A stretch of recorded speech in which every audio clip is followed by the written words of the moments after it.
Well, howdy friends. It's good to see so many new faces here tonight. Yeah, Easter and all, people are traveling, but some of you, it looks like, have brought some family members and maybe some friends that you haven't seen in a while. Man, that makes it even more special. You might have noticed that the coffee is a little milder, not as bitter as it often is tonight. Well, now that's because we're boiling chicory coffee these days, and I'm really enjoying it. It still works as good, but it's a bit easier on the body. I noticed my new mug.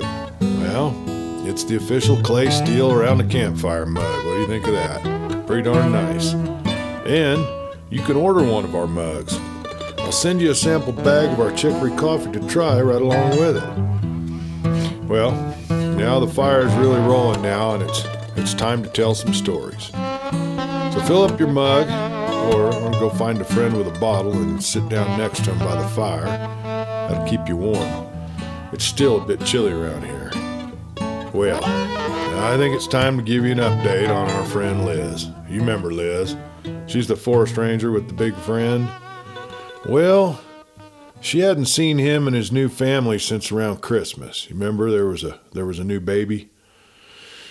Well, Liz had decided to stay away and allow some privacy.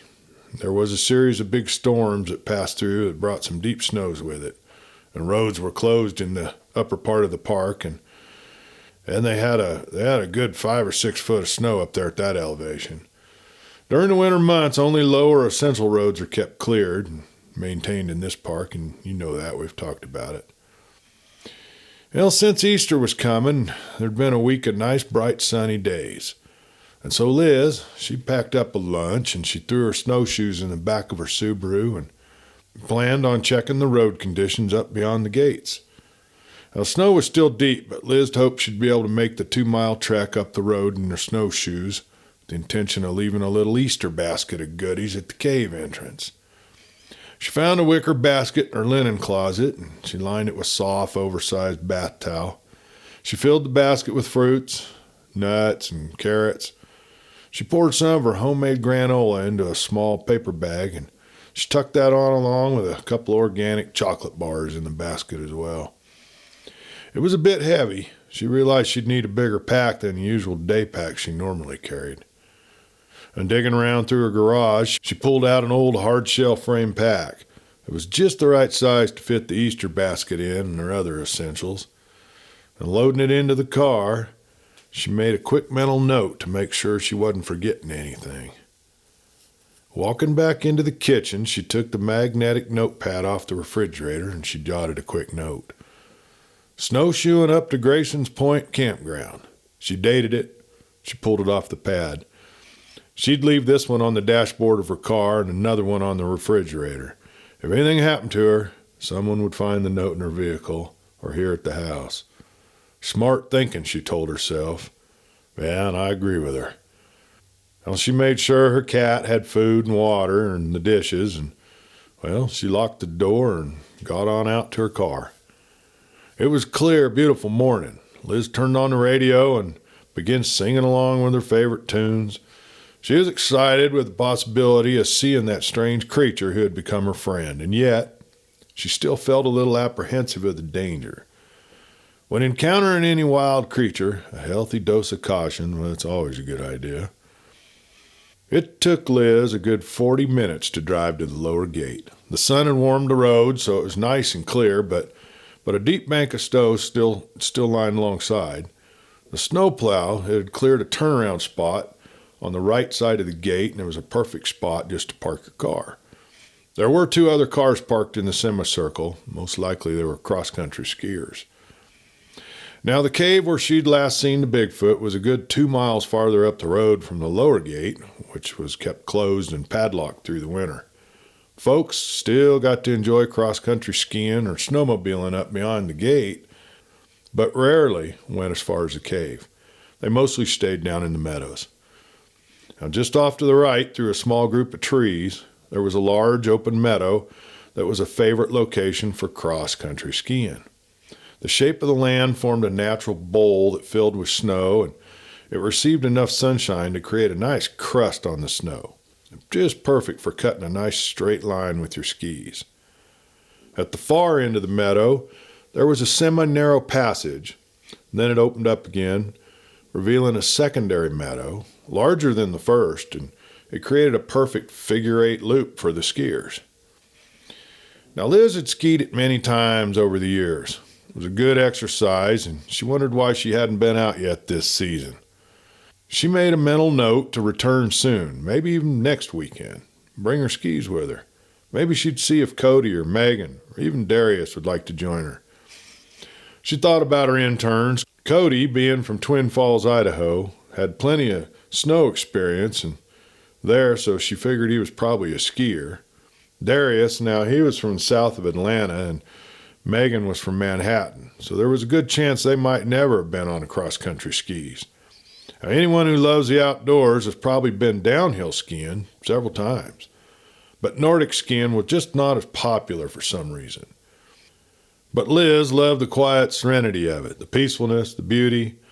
It wasn't anything like them busy ski resorts with all the people dressed in their expensive designer ski jackets and snow pants. The best thing about cross-country skiing, Liz thought, was that you could just pull your skis out of the back of the car just about anywhere that had enough snow. No long lines, no expensive tickets, just the freedom to go wherever you wanted. Liz's mind wandered as she trekked up the path that would once again be a road once the snow melted off. And one thing about snowshoeing is it sure is a slower pace. Liz had already walked about a mile and she was feeling just a little fatigued. She'd been climbing uphill at a pretty steady pace, carrying a heavy backpack, so she wasn't surprised. She decided to stop near a large boulder and take a small break. Now, Liz knew the danger of getting too close to a tree. A tree well that's a space around a tree under its branches. It doesn't get the same amount of snow as the open space around the tree. And this creates kind of a void, a funnel, or an area of real loose snow below the branches, around the trunk. That's dangerous to anyone who falls into them. If someone lands in a well, it can be too deep for them to climb up the surrounding loose snow before they're buried. And if the snow's deep enough, the surrounding snowbank can collapse over them, and it just suffocates them. But what Liz didn't think of is that this same phenomenon can occur near rocks and along streams. So seeing a nice flat boulder jutting up out of the snow a few yards off the trail there, Liz made her way to the big rock, thinking she'd just stop there and eat her lunch and take a break. And just as she neared the rock, she felt the crust of the snow break under her feet, and her body plowed down a deep hole, knocking the ski pole from her hand. Her pack caught the snow at a weird angle, causing her head to slam forward right into the rock. Her hand grasped for the rock as she felt her body slide further into the snow. It was the backpack that kept her from falling deeper, but now she was at an awkward angle, her upper body clinging to the rock with her legs twisted underneath her, the snowshoes crossed and pointing in angles that were just deeply buried in the snow. Now, she struggled to regain her footing, but the weight of the snow was pressing down on her legs, making movement difficult. Afraid she would slide further into the hole, she just grasped at the rock, trying to find fingerhold. Panic was beginning to set in as she realized she couldn't free her legs. The more she struggled, the deeper she sank. The loose snow cascading down around her. Snow wedged up her back, between her coat and the backpack, threatening to pull it away from her body, and yet keeping her from falling deeper into the snow. She tried to stifle her fear, calm her breathing, find a solution to the predicament she now found herself in. Taking deep, calming breaths, she tried again to free her foot, even just move it a little. Now, she did a mental assessment of her body. Nothing seemed to be broken, but blood was running down her forehead, across her eyelid, and dripping down her cheek. She knew she had hit the rock hard with her head. It was beginning to throb a little bit. Now, how could I be so stupid, she thought to herself. It'll be days before anybody finds me.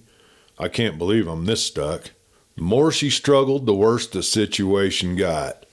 She didn't know how much time had passed. She'd kind of lost some there. Her legs were growing numb from the cold. Her fingers hurt from hanging onto the rock. Still, she couldn't move. She thought back to her training in forestry school.